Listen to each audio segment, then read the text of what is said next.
नीट पेपरफुटी प्रकरणी शिवराज मोटेगावकर सीबीआयच्या ताब्यात। मोटेगावकर आरसीसी कोचिंग क्लासेसचा संचालक। लातूर पुण्यातील चौकशीनंतर कारवाई। नीट पेपरफुटी प्रकरणातील आणखी एक अपडेट जय महाराष्ट्राच्या हाती। महाराष्ट्रातील आणखी एक मोठं कोचिंग सेंटर सीबीआयच्या रडारवर। बोंधू अशोक खरातचा आज ईडी ताबा घेणार, सूत्रांची माहिती। अशोक खरातला आज सिन्नर न्यायालयात करणार हजर। बोंधू खरातचा होता परदेशात पलायनाचा प्लॅन। खरात प्रकरणी अजून एक धक्कादायक खुलासा। अटकेपूर्वी बनावट खात्यांमधून खरातचे संशयास्पद व्यवहारही। विधान परिषद उद्धव ठाकरेंची केवळ 31.58% उपस्थिती। सदस्यांच्या उपस्थितीची आकडेवारी आली समोर। राज्यातील कांदा उत्पादक शेतकरी अडचणीत। कांद्याला मातीमोल भाव, शेतकऱ्यांमध्ये संतापाची लाट। कांद्याला हमीभाव मिळावा यासाठी लासलगावमध्ये शेतकऱ्यांचा एल्गार। शासकीय बैठकांसंदर्भात राज्य सरकारचा मोठा निर्णय। मुंबई बाहेरील मंत्र्यांना बैठकांसाठी यायची गरज नाही। मुंबई बाहेर मंत्र्यांना बैठकांना ऑनलाईन उपस्थित राहण्याच्या सूचना दिल्याची सूत्रांची माहिती। रवींद्र चव्हाणांच्या उपस्थितीत रविवारी ठाण्यातील भाजप नगरसेवकांची बैठक। ठाणे महानगरपालिकेत महासभेवेळी शिवसेना भाजप नगरसेवकांमध्ये झाली होती खडाजंगी।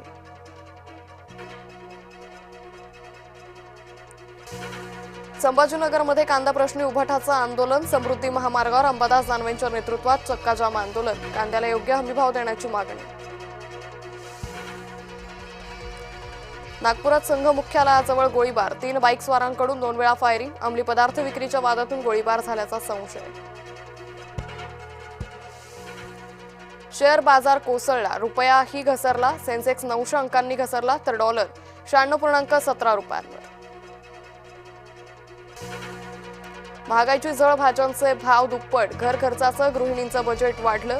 मुंबईच्या उपनगरातील बाजारपेठांमध्ये भाज्या महागल्या। हिंगोलीत डिझेल तुटवड्यानं शेतकरी हैराण। खरीप हंगामाच्या तोंडावर डिझेल टंचाई तीव्र।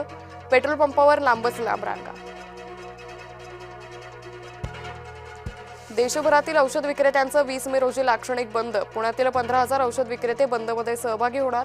औषध विक्रीत नफ्याची मर्यादा वाढवण्याची सरकारकडे मागणी। नेदरलँडबरोबर 17 महत्त्वपूर्ण करार। दुर्मिळ खनिज संरक्षण क्षेत्रात सहकार्य। पंतप्रधान मोदी स्वीडनला रवाना। इबोला उद्रेकामुळे जागतिक आरोग्य आणीबाणी। जागतिक आरोग्य संघटनेची घोषणा।